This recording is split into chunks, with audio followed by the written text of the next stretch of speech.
ہو سکتا، جس طرح کہ قرآن مجید برہان رشید کے اندر رب ذوالجلال نے حضرت جبریل علیہ السلام کے لیے لفظ بشر کا استعمال فرمایا ہے کہ جس وقت حضرت جبریل علیہ السلام کو رب ذوالجلال نے حضرت مریم علیہ السلام کے پاس بھیجا تو سورہ مریم میں رب ذوالجلال کا یہ فرمان موجود ہے، آیت نمبر 17 ہے، فَأَرْسَلْنَا إِلَيْهَا رُوحَنَا فَتَمَثَّلَ لَهَا بَشَرًا سَوِيًّا، ہم نے بھیجا حضرت مریم علیہ السلام کی طرف اپنے روح کو، یعنی حضرت جبریل علیہ السلام کو، فَتَمَثَّلَ لَهَا، وہ ظاہر ہوئے ان کے لیے کس حالت میں؟ بَشَرًا سَوِيًّا، جبکہ وہ بشر تھے، حالت بشریت میں تھے، سویہ وہ تندرست بدن کے ساتھ تھے، بشرًا سویہ۔ اب حضرت جبریل علیہ السلام کی نورانیت کے ہوتے ہوئے ان پر بشریت کا اطلاق کیا گیا۔ اگر لفظ نور بشر کا آپس کا تعلق آگ پانی والا ہوتا تو پھر کبھی ایک جگہ اجتماع نہ ہوتا، پھر جو بشر ہوتا، جو بھی بشر ہوتا، اس پر نور کا لفظ نہ بولا جا سکتا، اور جو بھی نور ہوتا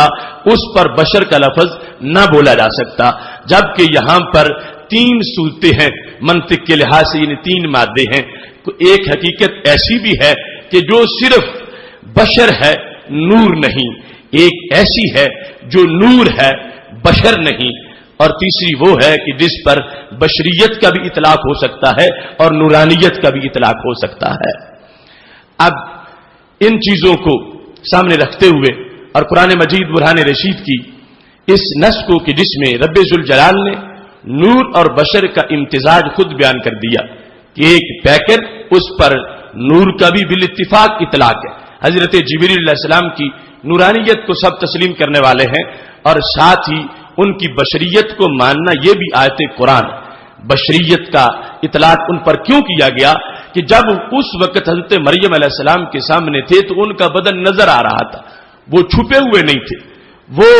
ایسے نہیں تھے کہ کوئی پیکر نہ ہو، ان کا پیکر حضرت مریم علیہ السلام کو نظر آ رہا تھا، اور یوں ظاہر الجلد ہونا، اس کو عربی زبان میں بشر سے تعبیر کیا جاتا ہے، تو اس سے ان کی نورانیت کی نفی نہیں ہوگی، نورانیت اپنی جگہ برقرار ہے، اور ساتھ ان کا یہ وصف ظاہر کیا جا رہا ہے کہ اب یہ اس حالت میں ہے کہ یہ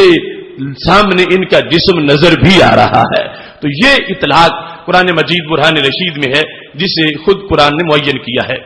اسی بنیاد پر حضرت امام بیضاوی رحمت اللہ علیہ نے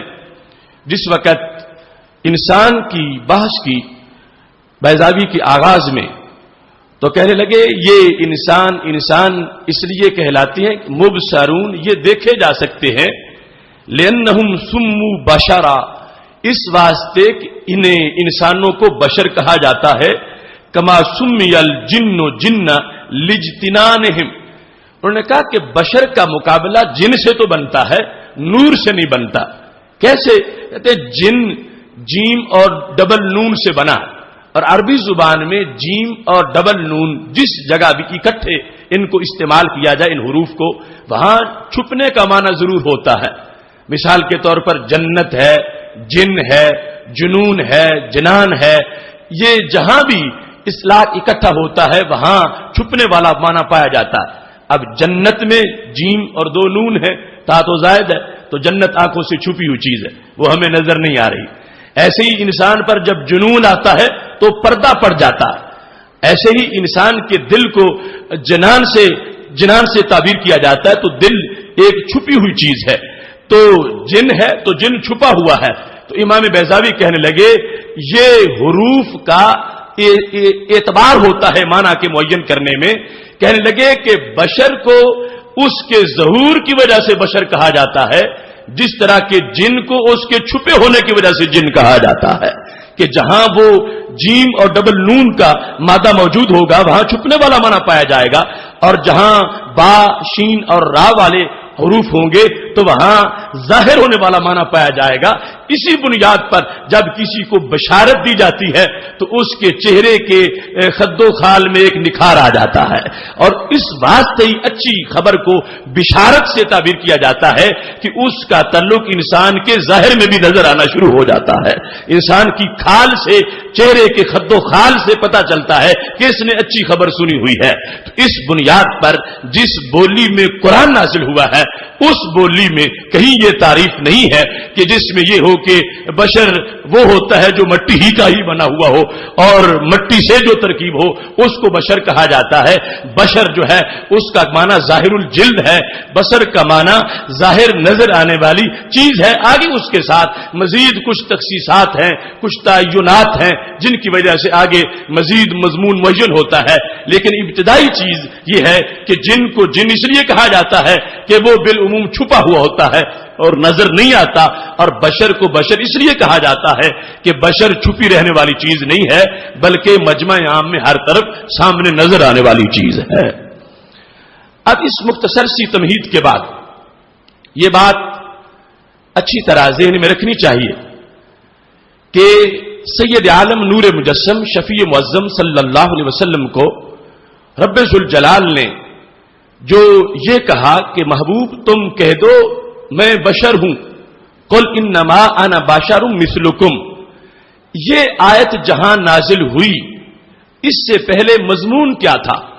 اس مضمون کو پڑھنا چاہیے. مضمون پڑھیں گے تو پتہ چلے گا کہ رب ذوالجلال کس مقصد کے لیے کہلوانا چاہتا ہے کہ محبوب کہہ دو میں بشر ہوں.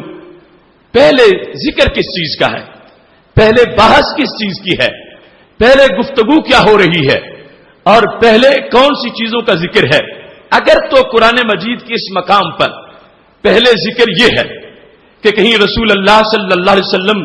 اپنے آپ کو نور کہہ بیٹھے ہوں تو اللہ نے کہا محبوب ابھی ان کے سامنے کہو کہ میں بشر ہوں, تو پھر تو وہ لوگ سچے ہیں جو نور کے خلاف اس آیت کو پڑھتے. یا ایسا ہوا ہو کہ صحابہ کرام علیہم رضوان جو نبی علیہ الصلوۃ والسلام کو نور سے تعبیر کرتے رہتے تھے, کسی موقع پر جب انہوں نے کہا ہو کہ ہمارے نبی علیہ السلام نور ہیں تو اگلے لمحے جبریل علیہ السلام آ گئے ہوں اور انہوں نے کہا ہو کہ اللہ تعالیٰ کہہ رہا ہے یہ جو صحابہ تجھے نور کہتے ہیں ان کے سامنے بیان کر دو کہ میں بشر ہوں. اب پتہ چلے گا کہ نور کی نفی میں بشر والی آیتیں پڑھی جا سکتی ہیں. ما قبل معین کرے گا کہ بحث کیا تھی, گفتگو کیا تھی اور مضمون کیا چھڑا ہوا تھا کہ رب ذوالجلال نے یہ آیت نازل کی. آخر ہر آیت کا ایک پس منظر ہے, ہر آیت کا ما قبل واضح کرتا ہے, اس کے بعد جا کے پتا چلتا ہے کہ گفتگو کا طریقہ کیا ہے, بات میں کس چیز کو واضح کرنا مقصد ہے. اب اس وقت مثال کے طور پر ایک شخص جو ہے وہ عالم ہے, وہ حافظ نہیں ہے, اور اس کے بارے میں لوگ کہہ رہے ہیں کہ یہ عالم بھی ہے یہ حافظ بھی ہے, تو وہ کہتا ہے نہیں میں تو صرف عالم ہی ہوں. تو اب مطلب واضح ہو گیا کہ جو لوگوں نے کہا کہ یہ حافظ بھی ہے تو یہ حافظ ہونے کی نفی کرنا چاہتے. ما قبل کی گفتگو سے پتہ چل رہا. اب ایک شخص جو ہے وہ حافظ ہے وہ عالم نہیں ہے, اور لوگ یہ مشہور کر رہے ہیں کہ حافظ بھی ہے عالم بھی ہے. اس نے بات سنی, اس نے کہا نہیں سوائے اس کے نہیں کہ میں تو صرف حافظ ہی ہوں. تو اب مطلب کیا ہے کہ حافظ ہونے سے نفی مقصود ہے عالم ہونے کی, کہ میں عالم نہیں ہوں مجھے صرف حافظ ہی جانو. تو یہ کیا مضمون پہلے چلا ہوا تھا کہ جس کی بنیاد پر رب ذوالجلال نے یہ حکم نازل کر دیا محبوب تم اعلان کر دو انما انا بشر مثلکم, سوائے اس کے نہیں کہ میں ظاہری صورت میں تمہاری مثل بشر ہوں. وہ مضمون اگر پڑھ کے آپ پہلے سے لے آئیں تو آپ میرے کہنے کے محتاج نہیں ہوں گے. آپ کے دل کا مفتی خود بتائے گا کہ جو یقین تم رکھتے ہو یہ کسی نے گڑا نہیں, یہ قرآن نے خود بیان کیا ہے. اور اس میں دعوت فکر ہے, آپ کسی کا ترجمہ ما قبل سے لے کے پڑھ لیں اور کسی مقام پر کسی بڑے سے آپ بات کرتے ہوئے اسے آپ کہیں کہ یہ بشر کا معنی معین کرنے کے لیے خود قرآن سے پڑھو. قرآن پہلے کس چیز کو بیان کر رہا.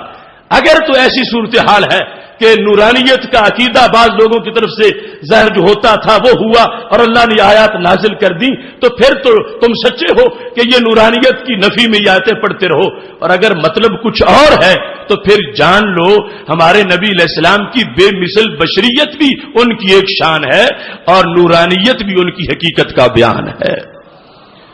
اس سلسلہ میں سب سے پہلے سورہ کہف کو لیتے ہیں، جہاں اس آیہ کریمہ کا اطلاق کیا گیا اور اس کو نازل کیا گیا۔ سورہ کہف میں خالق کائنات جل جلالہ کا فرمان اس آیت سے پہلے یہ ہے، اللہ فرماتا ہے قل لو کان البحر مدادا لکلمات ربی لنفد البحر قبل ان تنفد کلمات ربی ولو جئنا بمثلہ مددا۔ اس کے بعد ہے قل انما انا بشر مثلکم،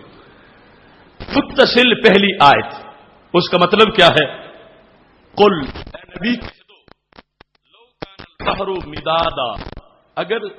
سمندر سیاہی بن جائے